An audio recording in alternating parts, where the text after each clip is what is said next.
Y'all ready? Yeah! Well, good morning, Virginia. Good morning, Governor. I want to first of all, Tim got this going back in Richmond a few days ago with Terry. I want to bring my apologies from two guys who were supposed to be here as well, our great members of Congress, Jim Moran and Jerry Connolly. You know, give it up for Jim and Jerry. You know, we got this day job, and they're voting right now, probably trying to stop the House from doing something a little crazy, but so we need them there on the floor of the House. Let me also re-acknowledge, I'm not going to call them all off, Terry, but let me assure you, these men and women here in the front row, particularly the folks who serve in the General Assembly, they're going to be your best friends.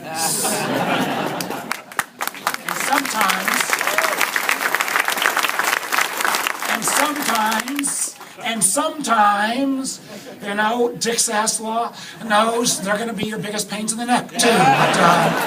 But they are great Virginians, and somewhere in there's a compliment. Somewhere in there, because, you know, we always feel like with Dick Saslaw, you know, I often say about Dick Saslaw says what the rest of us think, but no, it's too stupid to say.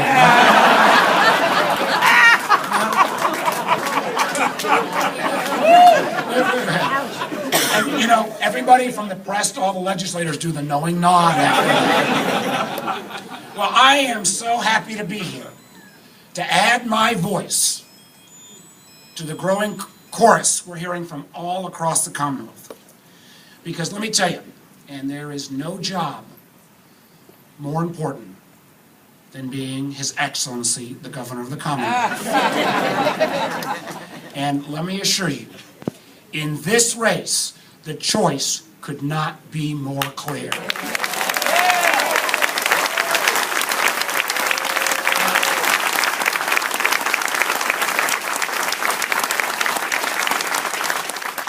One more legislator, Mark Sickles, good to see you as well. Luckily now that we've got a transportation plan, maybe you can get here on time next time. Some of these folks supported the transportation plan. There's some folks, including our next governor, but some folks didn't. But let me also say, you know, when I had the opportunity, and Terry and I were talking backstage, Terry and I have known each other 33 years, we were talking back how we started kind of the journey to bring Virginia back 12, 13 years ago. When I had the honor of serving as governor, and then Tim Kaine came in after me, you know, working with these legislators and working with everybody in this room. You know, we took Virginia, that in many ways had been viewed from politically kind of red state, in many of the areas kind of middle to back of the pack, and moved Virginia forward. We focused on trying to make sure that we actually bring folks together. You know, most of us probably in this room are Democrats, but you know, we realized at the end of the day, after the election, it was more important to be Virginians first.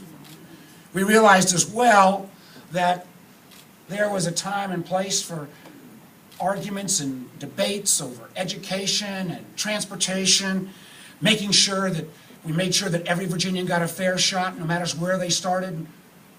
But we also knew that we could get sidetracked if we spent too much time on a whole bunch of divisive social issues, which are important, but among some folks feel like that ought to dominate the debate.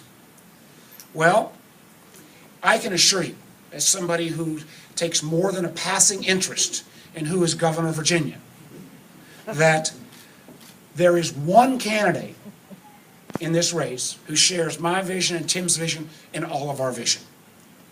There's one candidate who's laid out already a plan to make sure that Virginia stays competitive in the global economy, that Virginia continues to make sure that we work and produce good quality jobs for not only our young people, but for all Virginians who want to work.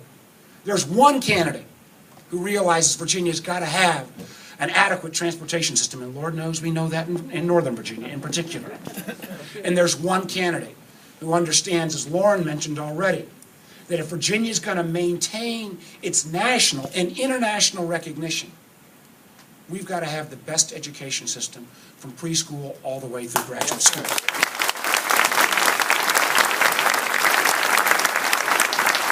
And I can assure you, the man with the plan is Terry McAuliffe.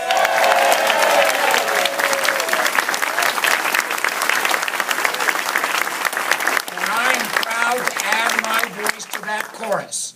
Will you work with me to make Terry McAuliffe the next governor of the Commonwealth of Virginia?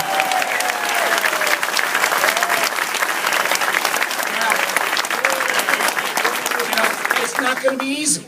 It should be, but it's not going to be easy. 2013 is not going to necessarily be 2012. Sometimes we in Virginia, we no rest for the weary in Virginia. We know that. We have elections all the time. So we're going to have to make sure that we work harder to reach out to folks, to make them realize what's at stake here. Now, I have been amazed. I've had a little bit of a kind of a feeling of deja vu recently reading the newspaper. Because suddenly, there's another candidate for governor who's out there with a tax plan. Remember when Virginia maybe went down the primrose path one other time with a 3-word tax plan? No car tax, remember that, folks? And suddenly we got there and found that there was a $6 billion hole in the budget. Well, this candidate laid out, the 21st century version of that a few days ago, promising an enormous plan to cut this tax, cut that tax, and then, in classic political mode, said, how are you going to pay for it? Well, I'll get back to you on that. Well, I can assure you, as somebody who now is trying to make sure that we got our fiscal house in order at the federal level, it's easy to promise, I'm going to cut your taxes but continue to support education. I'm going to cut your taxes but continue to support transportation. I'm going to cut your taxes but continue to make and keep Virginia State competitive. But the fact was, when we, Virginia Democrats, working with a lot of good, reasonable Virginia Republicans and a whole lot of Virginians who didn't have D's or R's or I's next to their name, but they just knew it was about getting Virginia straight. When we had to come in and pick up and clean up the mess the last time and turn that deficit into a surplus, when we came together in a way that said we're going to pay our bills, Virginia earned national recognition as the best managed state, as the best state for the business, and as Lauren mentioned, the best state for an educational opportunity for our children. So we don't need to go down the other path. The choice could not be clearer. But we all got to do our part. Will you join me in this effort? Yes. Will you make sure that it's not us just here in our room, but you'll be willing to go out and make those calls, talk to folks that you work with, talk to folks that you go to school with, talk to folks that you worship with, to make sure they realize what's at stake in this year's gubernatorial race? Yes. Will you make sure that we want to maintain Virginia's national standing as that best managed state, best state for business, and best state for a kid's educational opportunity?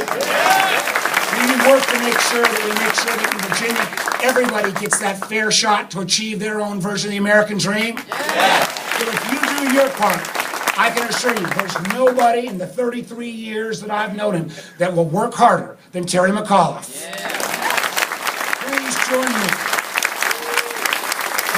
join me in giving a rousing Northern Virginia welcome home to Virginia's next great governor, His Future Excellency, my friend and yours, Terry McAuliffe.